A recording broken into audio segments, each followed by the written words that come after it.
Hey everyone, this is Kevin from thechesswebsite.com. Today we're going to be going over Game 7 from the 2013 World Chess Championships between Anand and Magnus Carlsen. Anand so far has been struggling. The past two games he's lost to Magnus Carlsen, and we're halfway through the tournament. So 12 games in this series, Magnus Carlsen with a 2-point advantage, having won the last two games, definitely is in the driver's seat to go ahead and become the new world champion for chess. So definitely exciting. This game going into 7, we kind of switch it. So Magnus Carlsen started in game 1 with the white pieces, and then we flip-flopped going through the back 6. Anand's actually going to be starting with the white pieces, and then again we'll flip-flop back and forth between who plays white and black. So Anand's going to be playing the white pieces, which he previously played in Game 6, and much like Game 6, he decides to go for the Rai Lopez with the Berlin defense that Magnus Carlsen is playing, which is extremely odd to me. If I play chess, and I've played against the Berlin defense twice, and I almost lost the first time, and the last game I lost to, I may typically want to try something new. Anand decided that he would just keep going. I guess he found a particular line that he liked, but definitely wanted to try the Berlin defense one more time. Game definitely had a much different look and feel to the last game that we saw after, this D3, which is what Anand played in the last game. But we see the bishop coming out here, very similar, getting the dark square bishop out, so, later the pawn could come here to D6 if he wanted to.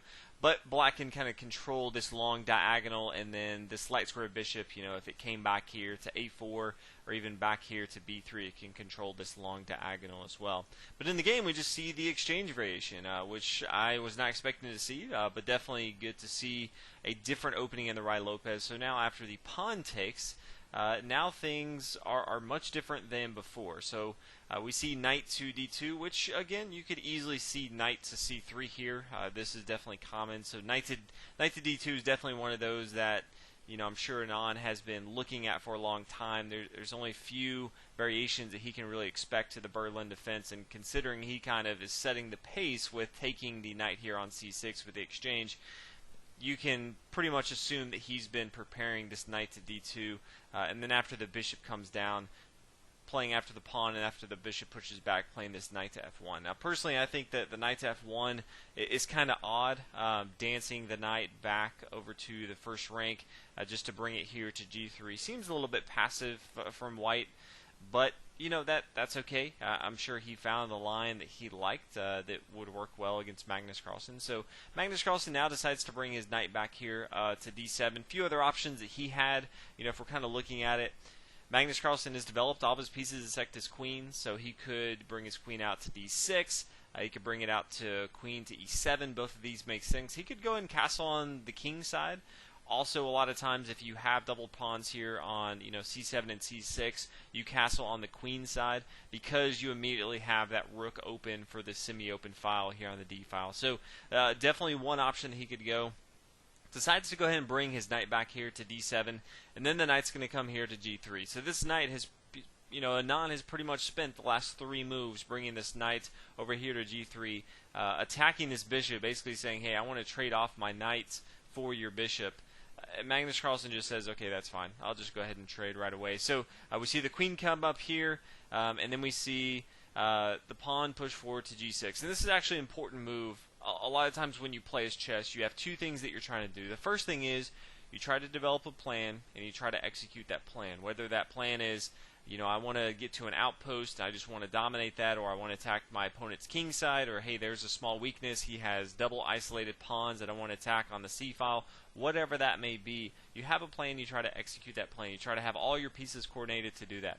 A lot of times your plan may just be, hey, I want to limit the squares my opponent can go to and really just choke pretty much anything that he can do. As you can imagine, Magnus Carlsen's feeling good in this tournament. He doesn't have to do anything except tie the rest of the games. He could even drop a game if he wanted to, and he would go on to be, the world champion. That's really ultimately what he wants to do. So a lot of what I think Magnus Carlsen is playing for is a solid defense that he can easily just play to really cut all the potential places that Anand can go to that could pose some threats. And so G6 does exactly that. Anand wants to bring the knight here to F5, really cause a lot of problems for Magnus Carlsen, so he just plays this G6. Doesn't want to fianchetto his bishop over here. More than likely just wants to castle on the queen side now. But this just kind of stops a lot of the pressure that this knight, on G3 is posing. It can no longer come to H5 as well. It's kind of attacking that bishop. So all of a sudden, Anand's moved his knight over here to G3. It took 3 moves to get here, and now it really can't do anything at all.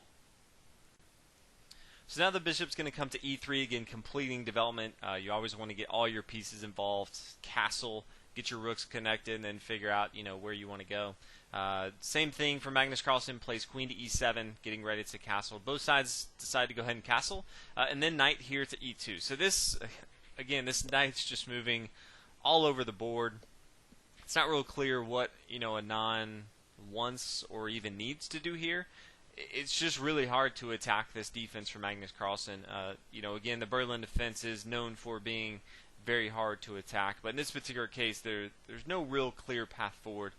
Magnus Carlsen just brings his rook over, supporting the center of the board. You always want to dominate or defend the center of the board as much as possible. The king's going to come over to B1, again, safer square, protecting, making sure something can't just sneak past here on A2 and then start to attack.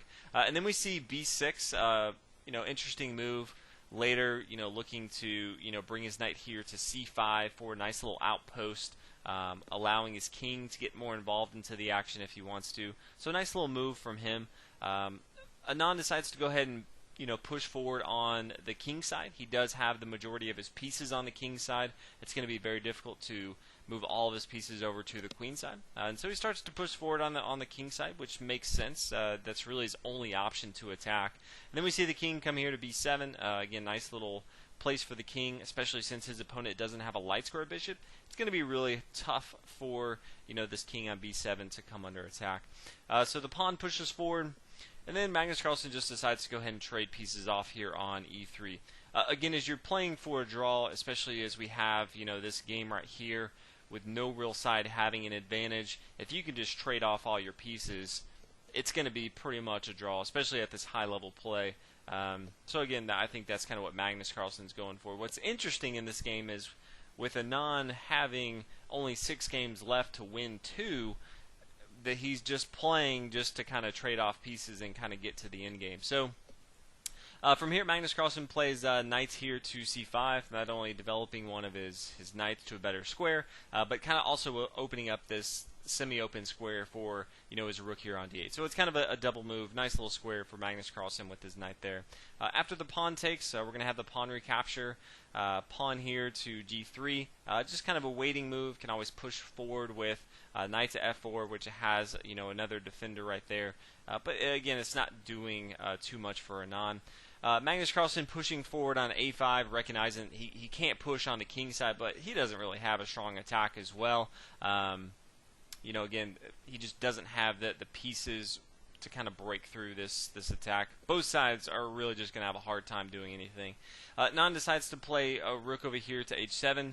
You always want to have your rooks on your opponent's 7th rank. They can start to do a lot of damage, but usually they start to do damage when your opponent's queen's off the board. If they have their queen, it's a little harder, just because they can really just control that entire 7th rank, which is their queen itself. So we have the rook swing over here to H8. Anand decides to go ahead and exchange off all the rooks, and so after the queen here, we have the pawn push forward, but then there's just going to be an exchange right here, and then the pawn recaptures, and then the queen captures, and so Anand has pretty much gave up all of his attacking pieces, so it's very unclear how to attack from here.